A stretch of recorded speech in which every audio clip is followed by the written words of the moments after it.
Hello everyone, welcome to Heal Yourself Rather Than See a Doctor. 大家好，欢迎来到看医生不如看自己。Chapter 18: The Root Cause of Hypertension and the Corresponding Treatment. 第18章：高血压的根本原因和治疗方向，正确的治疗方向。Lecture 4: 第4个讲座。Lecture 4: Why does cerebral hemorrhage occur while taking antihypertensive drugs? 为什么吃着降压药发生了脑溢血？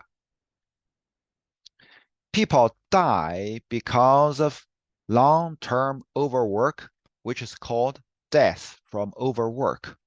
If the components of the human body die from long-term overwork, it is medically called malnutrition atrophy.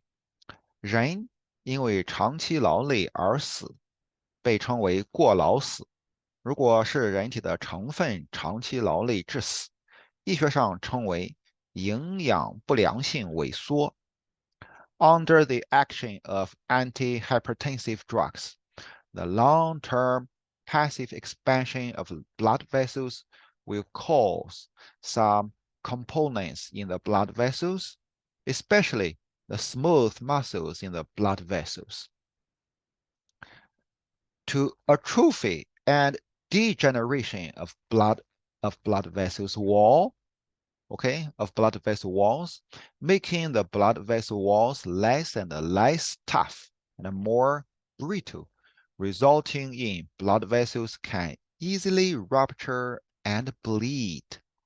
血管在降压药的作用下，长期被动扩张，就会导致什么？就会导致血管内的某些成分，尤其是血管内的平滑肌发生萎缩和这个血管壁变性，使血管壁的韧性越来越差，越来越脆，血管很容易破裂出血。